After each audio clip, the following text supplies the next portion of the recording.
You know, I mean, if you read history and you read about what people have done, you think, wow, we're pretty tough. People are... I read there was a shipwreck in the Antarctica 100 years ago or so, and I read the story. It was an autobiography, if I remember correctly, of the captain. I might be wrong about that, but I've got the basic story right. Well, they had a shipwreck in the Antarctica. And then they were there for a whole year in the Antarctica, you know, and none of them died, not one. He didn't lose a single man, not one. He kept their morale high. And then they took this boat that was on the ship, and they crossed like 400 miles of the roughest ocean, the roughest frigid ocean in the world, right? You don't go in that ocean. And then they went to an island, and they walked across the island, across these mountains that no one else has ever climbed since. And they went to the city on the other side of the island, and they got a boat, and they went and rescued their compatriots, and everyone survived. It's like, Endurance is the name of the book. You read that book, man, you think, wow, people are really tough, you know, and it's ridiculous. So who knows how tough you are? And maybe you find out by going out to find out how tough you are, right? So you take on a challenge, one that you think you can master, that's just a bit beyond your grasp, and you master it, and then you're a little tougher, and you think, hey, that worked out pretty well. And so then you're more of a monster. And then you go out and you find another challenge that's even bigger, and you think, well, maybe I can do that too. And then all of a sudden you can, and you get a little bit bigger, and God only knows what the limit is of you. And you find out by pushing yourself against the world, and of course that's what Abraham is doing. And so, see, we're very pessimistic, us modern people. You know, we're pessimistic about humanity, that's for sure. Dismal, wretched, planet-destroying, cancer on the planet, right? As the Club of Rome described us so pleasantly back in the 1960s, you know? And I don't know, maybe we're ashamed of the Cold War. Maybe we're ashamed of all the destruction in the 20th century and the hydrogen bomb and the, you know, the continuing catastrophes of our societies. And we're deeply ashamed of that and ashamed of ourselves personally. But it's a hell of a thing to, you know, call us a cancer on the planet. There's just no excuse for that, because what you do with cancer is eradicate it.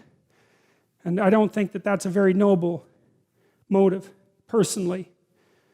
And I think it says a lot about the people who would use such phraseology, that they would dare to conceptualize humanity in that manner. But you know, it would be nice if we could be optimistic. And I think, again, the problem with being optimistic is that it's naive. So then the question is there an optimism that's not naive? And I think there is. And the optimism that's not naive is in just a visualization of how strong people can be.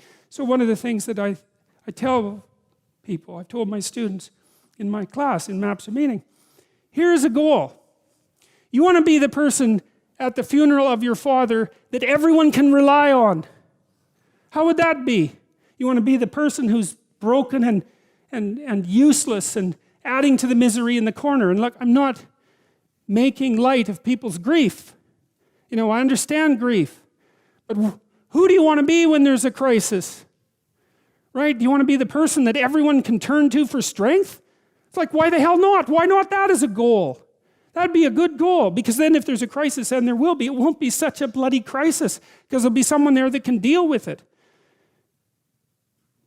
You know, so when I went and talked to these people at the funeral home, I envisioned that. I thought, okay, well, this is something you have to contend with if you're going to be alive and adult. You have to contend with death and suffering, and you have to be ready for it.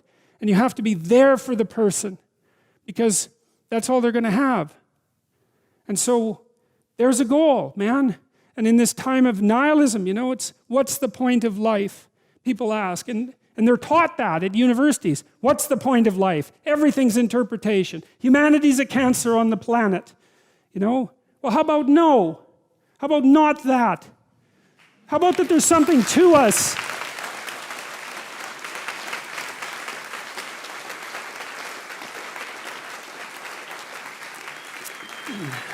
And I will establish my covenant between me and thee and thy seed after thee and their generations for an everlasting covenant, to be a God unto thee and to thy seed after thee.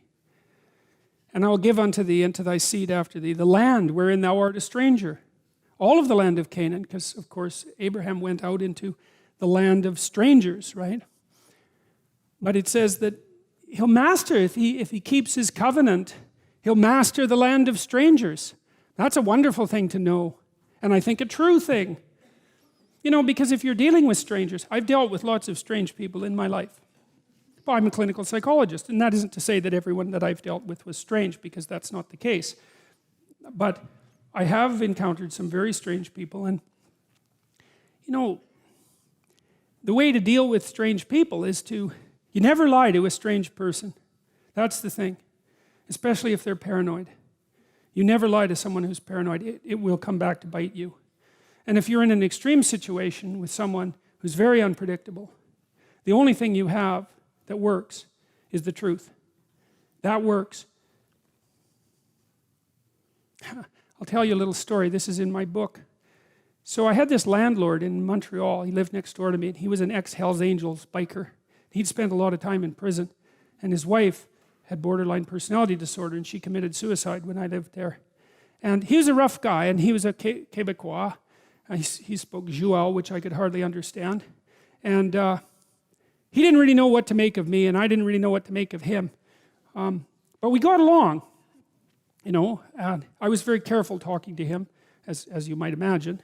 But I was very, and we went over, my wife and I went over there, and we had spaghetti dinner one night, and we sort of communicated, and I bought a poster from him because he made these wooden posters that had neon on them, and that's how he made a living. He'd kind of trained himself to be a bit of an electronics guy, and so he made these things. And he was trying to quit drinking, and we talked about that. He was a lot older than me. He was like 20 years older than me. I was about 25 at this point. And we got along pretty well.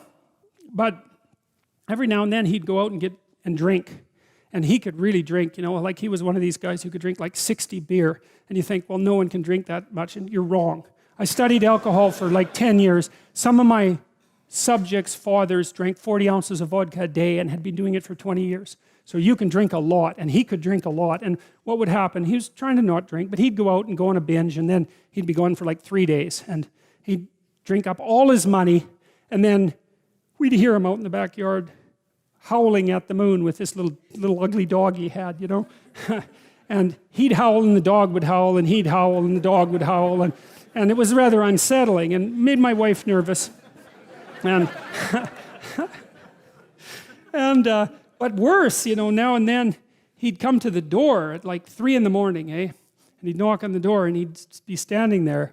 And I don't know how much experience you've had with rough guys who are alcoholic and who are drunk, but they can be upright and unconscious at the same time. And so that was the state that he was in, you know. He'd be just swaying, and he'd ask me if I would like to buy his toaster or his microwave, because he needed some money to keep drinking. And, you know, I didn't really want to buy his toaster or his microwave, but when the ex-Hells Angel, Joual-speaking, 60-beer drunk Quebecois biker shows up at your door at 3 in the morning and offers to sell you his microwave, the easiest thing is to say, I really need a microwave.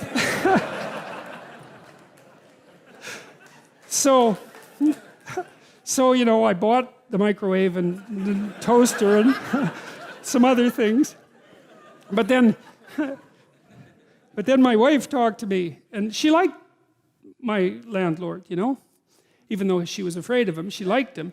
And she said, you can't buy any more appliances because it's not good for him. And I thought, that's an interesting problem, you know. So what the hell am I going to do about this? Because no, I don't want to buy your microwave. Just doesn't seem to be the right answer at 3 in the morning. So one time he took me out on his 750 Honda, and he put me on the back of it. He wanted to show me his lair, I guess, his hangouts. And I got his wife's helmet on, but it didn't fit. It just sit on the top of my head.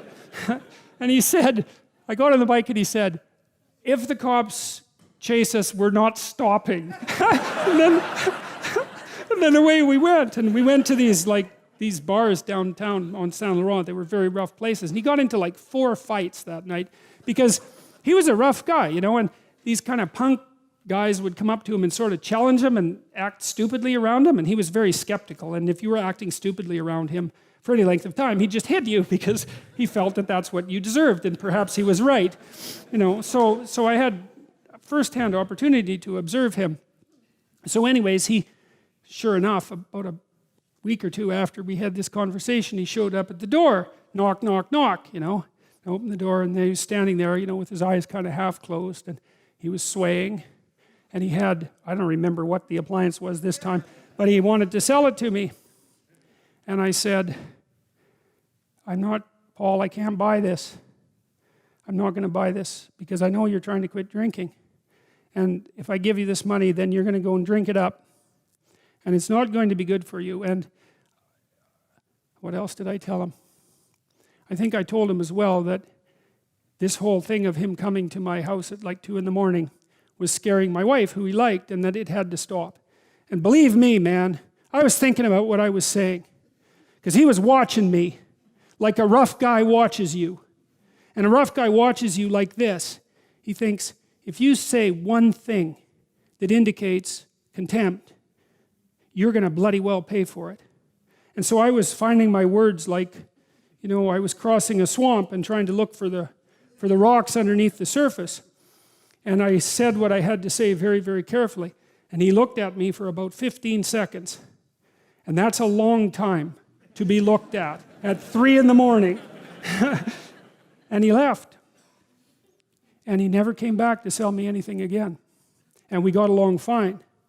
But that's a good illustration of this issue with regards to truth and success in the strange land, because I was in the strange land when I was talking to my neighbor, my landlord then, and I managed to say what was true carefully enough, so despite the fact that he was a very violent person, and that he was a very intoxicated person, and that he had every reason to be suspicious of me, and we couldn't communicate very well, and I didn't do what he wanted, that he took it, and he left, and there was no problem, and life went on just fine after that. And so, we don't want to underestimate the utility of establishing this bounded relationship with the ideal and attempting to live with some nobility in truth while aiming at the highest ideal. There's nothing about that that's anything but strengthening and positive. And it's exactly what you need to set against the catastrophe and uncertainty of life. And as far as I can tell, that's what these Abrahamic stories are attempting to communicate. So we'll stop there. Thank you.